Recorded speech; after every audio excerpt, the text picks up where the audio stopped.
Hello friends, मैं हूं Parikshit Jubanputra, life management coach and motivational speaker. Mummy पापा का सबसे बड़ा कंसर्न होता है कि मेरे बच्चे का स्टडी के अंदर कंसंट्रेशन एंड उनका फोकस मैं कैसे बढ़ाऊं। जिस तरीके से मेरे बच्चे को मे बी टीवी या सॉन्ग्स या कार्टून कैरेक्टर याद रह जाते हैं, उतने ही अच्छी तरीके से उनको स्टडी के अंदर भी यदि इंटरेस्ट डेवलप हो जाए, उनका भी टीवी जैसा या वीडियो गेम जैसा फोकस यदि डेवलप हो जाए, तो शायद मुझे बच्चे को टोकने की ज़रूरत ही नहीं है। सो यही सॉल्यूशन को ध्यान में रखते हुए इस युग का ये वीडियो आपके लिए है। बट मैं ये स्ट्रांगली रेकमेंड करूंगा कि ये वीडियो को पूरा ध्यान से देखें। यहाँ पर मैं आगे बढ़ूँ उससे पहले नेशनल क्राइम ब्यूरो का एक रिपोर्ट मैं आपके साथ शेयर करना चाहता हूँ, जो कहता है कि बच्चों को मे बी स्टडी के लिए, मे बी एग्जाम के लिए जो प्रेशर दिया जाता है, वो one of the major reason है टीन एज बच्चों के अंदर सुसाइडल थिंकिंग या तो उनके अटेम्प्ट के लिए। सो ये स्टडी का प्रेशर या ये एग्ज़ाम का प्रेशर इसीलिए है क्योंकि वो बच्चे स्टडी के अंदर या तो उनके एग्ज़ाम के जो स्टडी मटेरियल है, रीडिंग मटेरियल है, उसके अंदर वो फोकस या वो शायद कॉन्सेंट्रेट नहीं कर पाते। अब हम बात करने वाले हैं 5 सॉल्यूशंस की। सो सबसे पहला जो सॉल्यूशन है, एंड दैट इज दोस्तों, define your child's learning style. See as a mother, as a father, जरा सोचे, शायद जो हमारा स्कूटर है जो यदि पेट्रोल से चलता है तो उसके अंदर हम डीजल या केरोसिन नहीं डालेंगे। जो काइंड ऑफ सीएनजी की कार है उसके अंदर हम एलपीजी नहीं डालते। द रीजन इज हम वो जानते हैं कि एलपीजी के अंदर सीएनजी डालेंगे या सीएनजी के अंदर एलपीजी डालेंगे तो वो इंजन परफॉर्म नहीं करेगा।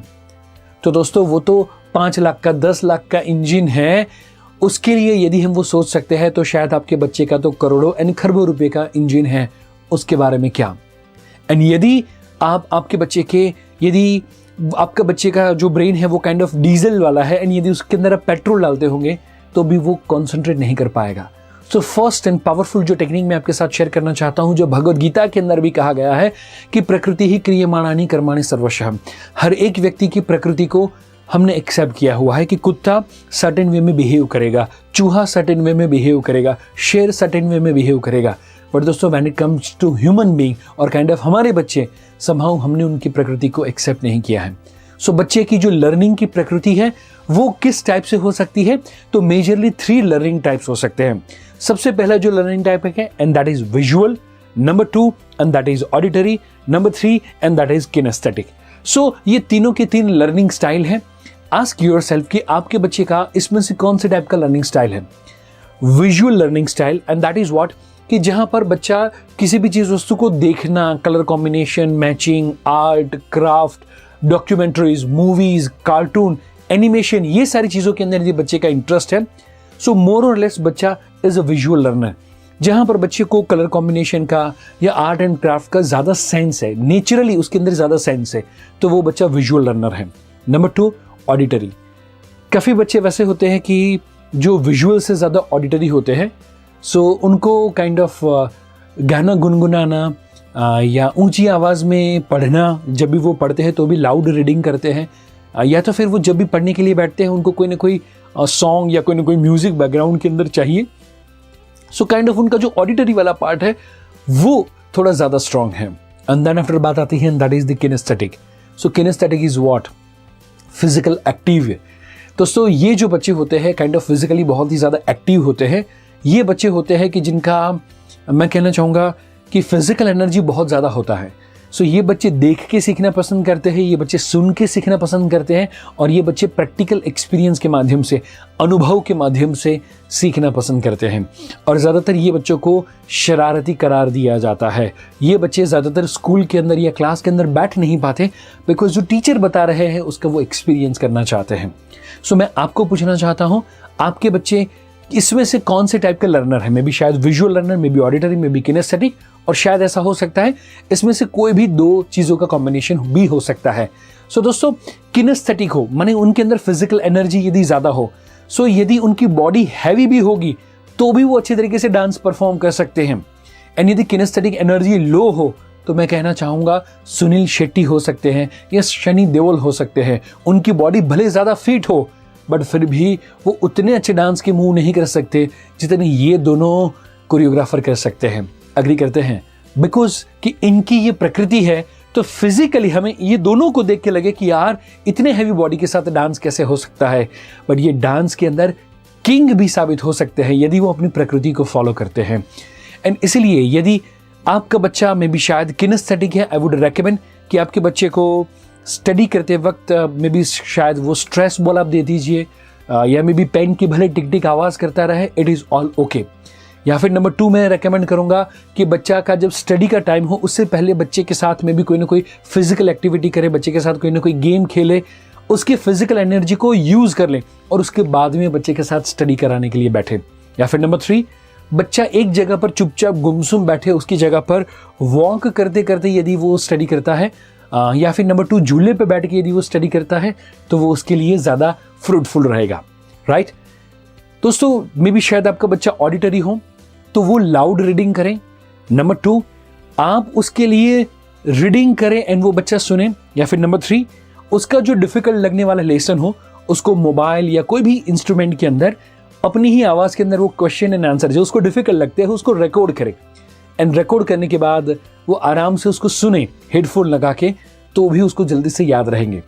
एंड जो विजुअल बच्चे हैं वो स्टडी के लिए may be cartoon, may be animation वाले जो वीडियोस होते हैं, यूट्यूब पे वीडियोस होते हैं, एजुकेशनल वीडियोस, उसका उपयोग करें या एजुकेशनल सॉफ्टवेयर का उपयोग करें।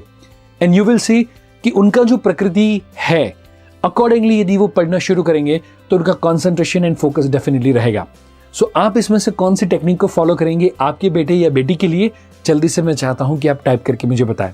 सो नंबर 1, उनकी जो प्रकृति है वो हमें डिफाइन करनी है, उनका जो लर्निंग स्टाइल है वो हमें डिफाइन करना है। Then after number 2 and most important thing जो मैं कहना चाहता हूं, and that is use the power of right brain. Yes friends, हमारा दिमाग जो सबसे ज्यादा पावरफुल है और वो दिमाग का सबसे पावरफुल साइड है, and that is the right side of the brain, जिसको सबकॉन्शियस माइंड भी कहा जाता है, समहाउ हम उसका स्टडी के अंदर उपयोग नहीं करते। यस फ्रेंड्स, सो मैं कहना चाहता हूं कि हमारा जो ब्रेन है वो समहाउ 2 पार्ट के अंदर डिवाइडेड है, एक है and that is left brain और एक है that is right brain. So left brain है जब भी हम पढ़ते हैं, जब भी हम रट्टा मारते हैं, जब भी हम कोई भी मोनोटोनस काम करते हैं तो हमारा लेफ्ट ब्रेन काम करता है। जब भी हम लिखते हैं, जब भी हम कैलकुलेशन करते हैं, हमारा लेफ्ट ब्रेन काम करता है। पर दोस्तों जब भी हम टीवी देखते हैं राइट ब्रेन काम करता है। जब भी तारक मेहता का उल्टा चश्मा देखते हैं राइट ब्रेन काम करता है। जब भी हम सॉन्ग्स को सुनते हैं राइट ब्रेन काम करता है। जब भी शायद हम कोई मे बी शायद पेंटिंग या आर्ट या क्राफ्ट का कोई भी काम करते हैं हमारा राइट ब्रेन काम करता है।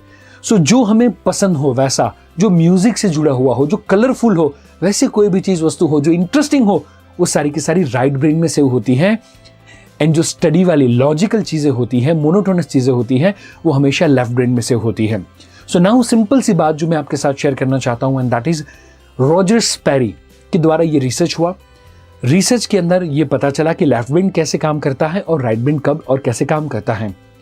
एंड ही फाउंड इन 1981, ये रिसर्च के बदले में उनको नोबेल प्राइज भी मिला था। सो अब जो इंफॉर्मेशन दे रहा हूं वो उतनी ज्यादा पावरफुल है कि उसके बदले में नोबेल प्राइज मिला हुआ है। सो उनका रिसर्च कहता है कि जो इंफॉर्मेशन हम लेफ्ट ब्रेन में सेव करते हैं वो सिर्फ और सिर्फ 10% याद आती है, एंड जो इंफॉर्मेशन हमारे राइट ब्रेन में सेव होती है वो 90% तक याद आती है। नाउ जरा सोचे, आज से शायद 3 दिन पहले का न्यूज़पेपर आपने पढ़ा होगा। मैं यदि आपको पूछूं कि उसकी हेडलाइन क्या थी, अरे 3 दिन पहले का छोड़ो, आज सुबह का यदि न्यूज़पेपर यदि आपने पढ़ा हो उसकी हेडलाइन क्या थी वो शायद आपको याद नहीं होगा। पर यदि मैं आपको पूछूं कोई भी 10 साल या मे बी 20 साल पुराना कोई गाना हो, एंड यदि वो गाना आज रेडियो पे आए, 20 साल तक आपने वो गाना नहीं सुना है बट 20 साल के बाद ही वो रेडियो पे गाना आएगा, तो माय क्वेश्चन इज, क्या वो गाना गुनगुनाएंगे या आप बोलेंगे मैं भूल गया? सो दोस्तों वो गाना गुनगुनाएंगे आप, वो शायद मूवी का डायलॉग 20 साल के बाद भी मुगेम्बो खुश हुआ वो आपको याद होगा, या DDLJ का मतलब क्या था वो आपको याद होगा। लगान के अंदर आमिर खान था या शाहरुख खान था आपको याद होगा, भले वो 20 साल पहले मूवी आया था। द रीजन इज व्हाट, जब भी आपने मूवी देखा, कार्टून देखा, ऐसी कोई भी चीज वस्तु देखी, राइट ब्रेन काम करता है। राइट ब्रेन के पास कितने परसेंटेज कैपेसिटी है? 90%। सो दोस्तों यदि ऐसा कुछ हो कि आपके बच्चे का काइंड ऑफ ये राइट ब्रेन आप एक्टिव स्टडी के अंदर कर ले, तो हमारी एजुकेशन सिस्टम के अंदर हमको सिर्फ और सिर्फ लेफ्ट ब्रेन का यूज करना सिखाया जाता है। बट क्या हो कि यदि आपके बच्चे का राइट ब्रेन जो शायद टाइम पास के लिए बच्चा यूज करता है उसका स्टडी के लिए यूज करना सीख ले तो? सो दोस्तों वो पॉसिबल है। एंड दोस्तों उसके लिए एंजॉय योर एग्जाम्स। यस दोस्तों, मैं आपको स्ट्रांगली रेकमेंड करूंगा, यदि ये राइट ब्रेन के साइंस को आप आपके बच्चों को समझाना चाहते हैं, सो पर्सनली लाइव मैं मेरे 2 घंटे के वेबिनार के अंदर आपके बच्चों के साथ और आपके साथ मैं शेयर करूंगा कि ब्रेन कैसे काम करता है, ब्रेन का फंक्शन क्या होता है, मेमोरी कैसे काम करती है। एंड दोस्तों यदि ये मेमोरी को, राइट ब्रेन को आप यदि एक्टिव करना चाहते हैं तो किस तरीके से करें, और उसका मेरा जो लाइव वेबिनार है एंजॉय योर एग्जाम्स का, उसके लिंक मैं यहाँ पर डिस्क्रिप्शन में आपके साथ शेयर करूंगा। आई वुड रिकमेंड कि वो लिंक पे क्लिक करते हुए आपके बच्चे के अच्छी एग्जाम के लिए ये वेबिनार को जल्दी से ज्वाइन करें। नाउ फ्रेंड्स, मे भी शायद काफ़ी सारे ऐसे स्टूडेंट्स हो सकते हैं जिनको लगता है कि मुझे शायद याद नहीं रहता, पर दोस्तों one of the participant from Ankleshwar, यदि मैं कहूँ दोस्तों कि उनको जब ये पर्टिकुलर प्रोग्राम अटेंड किया उसके बाद में पूरी टेक्स्ट बुक पेज नंबर के साथ याद रही। एंड देन आफ्टर मैं कहना चाहता हूँ दोस्तों ध्यानी ठक्कर की मैं बात कर रहा हूँ कि जिसने 10th बोर्ड के अंदर 94% स्कोर किया। एंड जब ये वर्कशॉप कंप्लीट होता है तो उसके बाद में बच्चे अपनी टेक्स्ट बुक का पूरा लेसन पेज नंबर के साथ बोलते हैं। जो बच्चों को याद नहीं रहता था वही बच्चे पूरे टेक्स्ट बुक को पेज नंबर के साथ याद रख सकते हैं। कैसे याद रहता है दोस्तों? राइट ब्रेन का यूज करके। Good evening, friends. Myself Dhyani Thakkar. I am studying in 10th standard in Jayambe Vidya Bhavan, and today I am going to share you my experience of scanning technique which I have done right now. And I have scanned the chapter of biology of transportation, excretion and circulation in organisms. And in this chapter we will going to see all the transportations done in the plants, then in human beings and animals.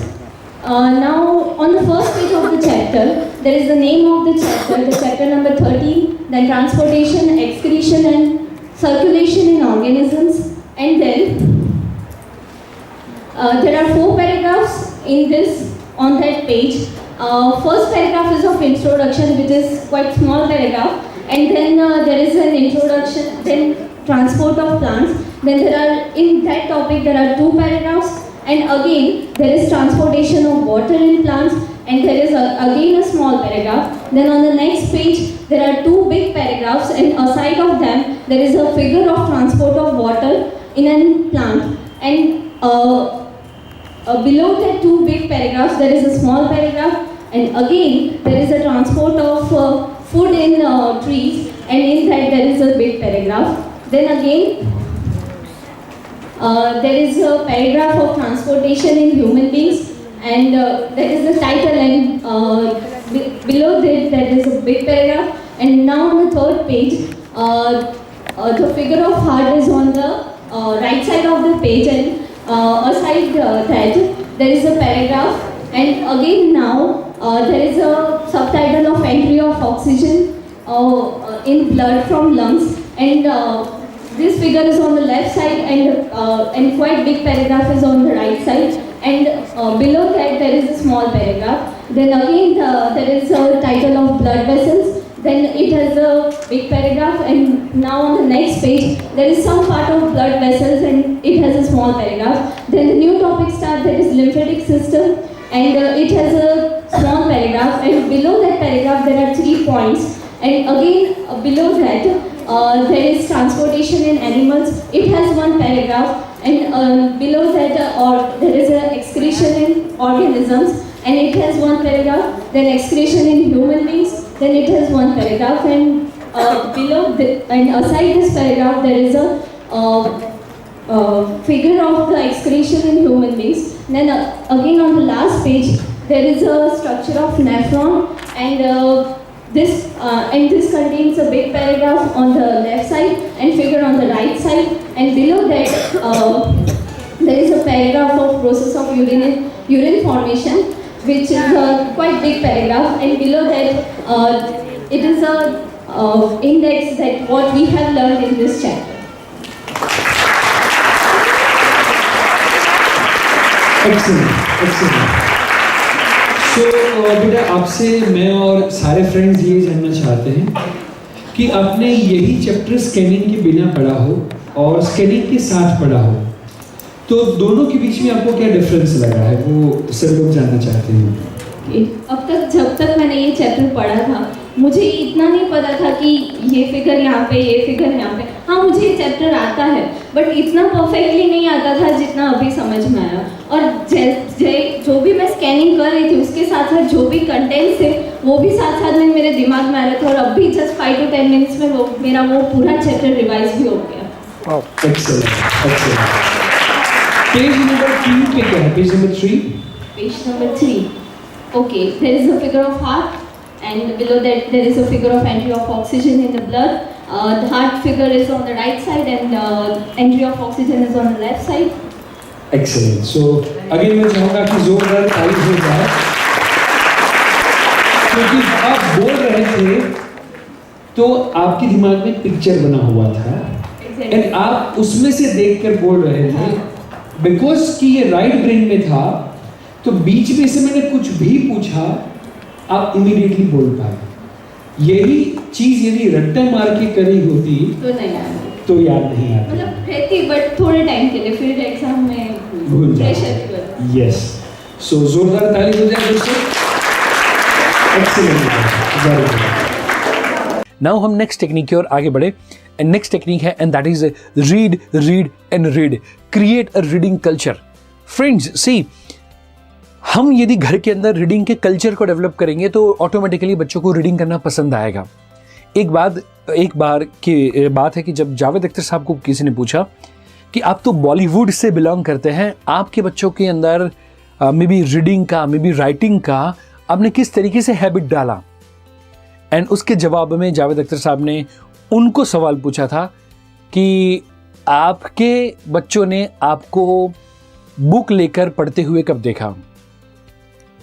And तब उनके पास कोई जवाब नहीं था। And तब जावेद अख्तर ने कहा कि मेरे बच्चे मुझे रोज देखते हैं कि मैं पढ़ता हूँ, मेरे बच्चे मुझे रोज देखते हैं कि मैं लिखता हूँ, एंड ये काम को मैं एंजॉय करता हूँ, तो मुझे देखते देखते बच्चे ऑटोमेटिकली करना सीख गए, मुझे उनको सिखाना नहीं पड़ा।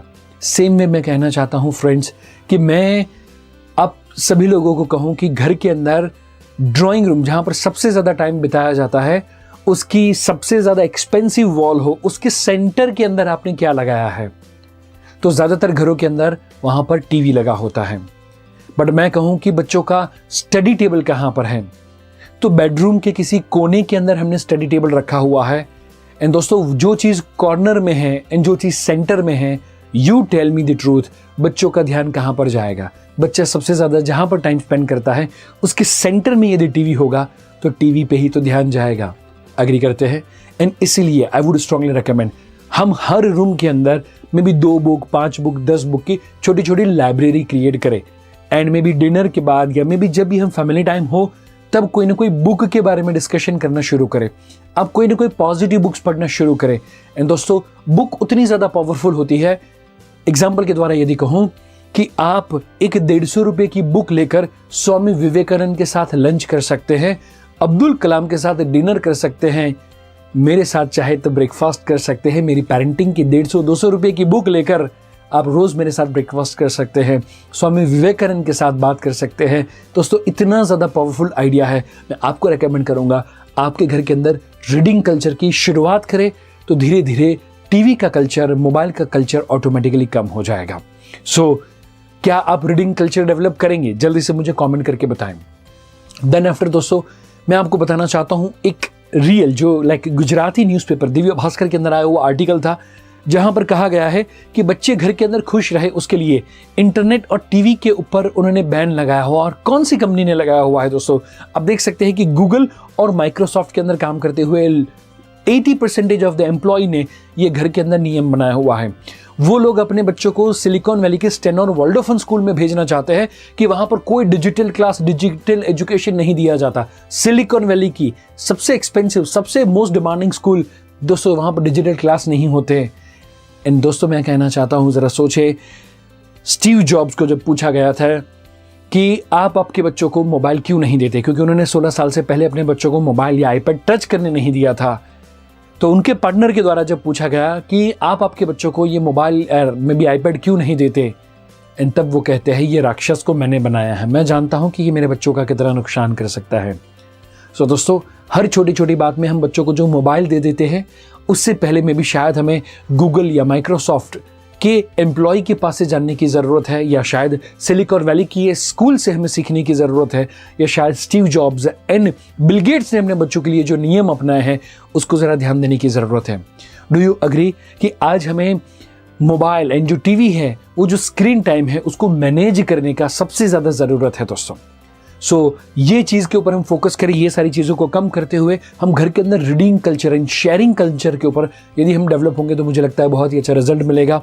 And then after the most powerful thing जो मैं आपके साथ शेयर करना चाहूँगा, एंड दैट इज़, आज के बाद आपका बच्चा शायद पढ़ता नहीं है ना, उसको हर छोटी छोटी बात में आपको टोकना पड़ता है, तू पढ़ तू पढ़ तू पढ़। मैं आपको बताऊँ ऐसा क्यों हो रहा है? जस्ट बिकॉज उसके पास क्लियर कट गोल नहीं है, क्लियर कट विजन नहीं है। बच्चे लेजी नहीं हैं, बच्चे आजकल के आलसी नहीं हैं, बट जस्ट उनके अंदर कमी है, तो एक गोल की, एक विजन की कमी है। एंड यदि वो गोल को एक बार आप वो बच्चों के साथ बैठकर यदि क्लियर करेंगे, उसका विजन बोर्ड यदि आप बनाएंगे, तो दोस्तों मैं कहना चाहता हूं, वही जो बच्चा नहीं पढ़ना चाहता वही बच्चा अपने आप पढ़ेगा, पर उसके लिए आपको उसके साथ विजन बोर्ड बनाना पड़ेगा। यदि मेरी रियल लाइफ की मैं बात करूं, 9th स्टैंडर्ड के अंदर 3 सब्जेक्ट में फेल होने वाला मैं बच्चा था। एंड मेरे पापा मेरे साथ एक दिन संडे नून टाइम में बैठे थे, एंड पापा ने मेरे साथ बैठकर मेरा विजन बोर्ड बनवाया हुआ था कि मैं बड़ा होकर क्या करना चाहता हूँ, मेरे क्या गोल है, क्या गाड़ी चाहिए, फलाना फलाना सारी चीज़ें। 9th स्टैंडर्ड के अंदर जब मैं घर की हालत उतनी अच्छी नहीं थी, उस समय पे मैंने लिखा हुआ था कि मुझे मर्सिडीज चाहिए एंड ये सारे पैसे अर्न करने हैं एंड सो। दोस्तों मैं कहना चाहता हूँ, जो भी सारी चीज़ें मैंने लिखी हुई थी उसके बाद में मेरे अंदर आग लगी, उसके बाद में मेरी स्टडी शुरू हुआ, उसके बाद में मैं फोकस्ड हुआ, उसके बाद में मैंने काम किया एंड में भी मर्सिडीज बेंज या जो भी जीवन के ड्रीम हो सकते थे, वो सारे के सारे ड्रीम्स 30 साल की एज से पहले कंप्लीट कर लिए।